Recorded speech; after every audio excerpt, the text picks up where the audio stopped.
Hello students, welcome to the fifth video of the module 5, that is sampling theory. In the previous video, I have explained what is sampling theory and introduction about the sampling theory and the confidence limits. And now in this video, I am going to explain the problems based on that. First problem, a coin is tossed for 1000 times and the head turns up 540 times. Decide on hypothesis that the coin is unbiased. Let us suppose that the coin is unbiased. So P is equal to probability of getting the head in one toss, that is equal to half, and Q is 1 minus P, which is also equal to half, and N is the number of times it has been tossed, that is 1000, and the expected number of heads in 1000 tosses is equals to N into P, which is 1000 into half, that is given by 500. But the actual number of heads occurred in the 1000 toss will be 540 times, that has been given.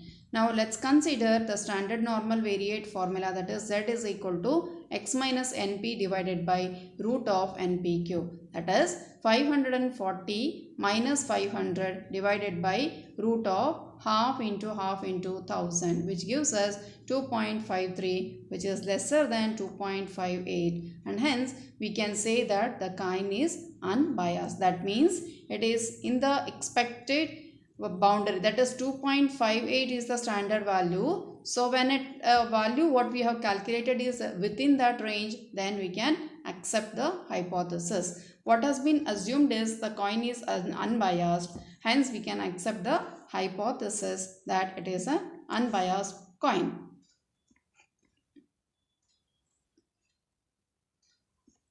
Next problem.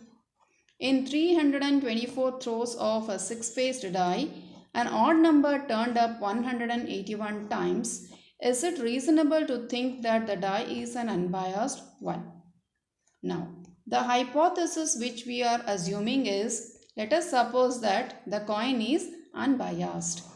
Let P is the probability of getting an odd number. So, odd number means in the face of a die, we have the 6 numbers, that is 1 to 6. Out of this, we have 3 odd numbers and 3 even numbers. So, the probability of getting an odd number is either 1 or 3 or 5. So, 3 and out of total is 6, that is 3 by 6, which is half. Similarly, not getting an odd number is also equal to 3 by 6, that is even numbers is also 2, 4, 6, 3 in number. Out of that it is 6, therefore it is half, and the n value is 324. Hence the expected number of odds in 324 throws is equal to n into p, which is 324 into half, which is 162.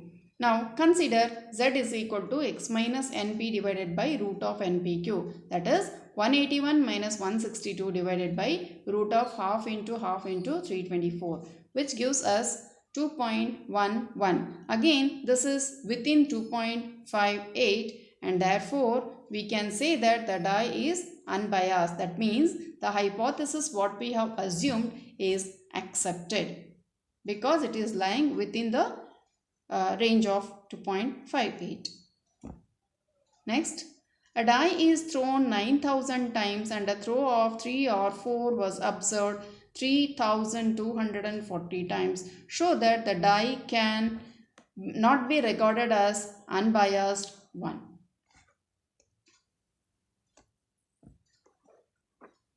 So, we will assume that it is a unbiased. It is unbiased. So, the P is the probability of getting 3 or 4 in a single throw. 3 or 4 means the probability of getting 3 is 1 by 6. Probability of getting 4 is also 1 by 6. Because it is 3 or 4, both of them needs to be added. We get 2 by 6, that is 1 by 3. And Q value is nothing but 1 minus P, which is 2 by 3.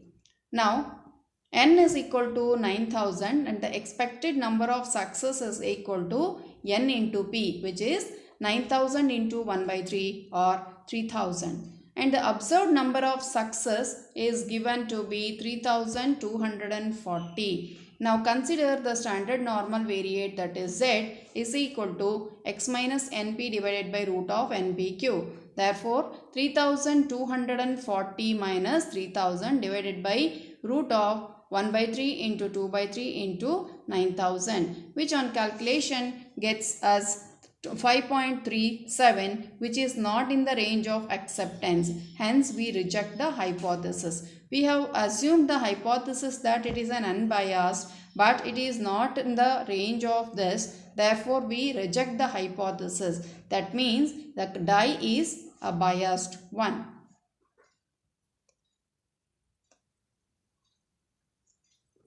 Next one. The result extracts revealed that in a certain school over a period of 5 years, 725 students had passed and 615 students had failed. Thus, test the hypothesis that the success and failure are in equal proportions. Now, the total number of students they have not given, so we need to find out the total, that is number of students passed and number of students failed. That will be 1340, and the observed proportion of success is 725 out of 1340, which is 0.54. Suppose the success and failure are in equal proportion, then the p-value is equal to half.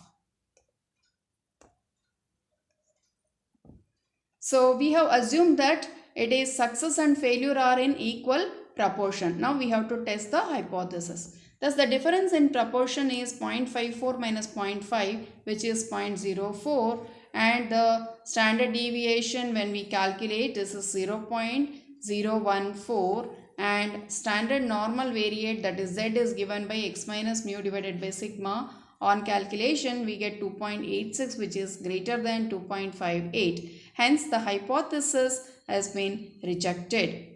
The success and failure are equal we have assumed, but it is not so. Hence the hypothesis is rejected.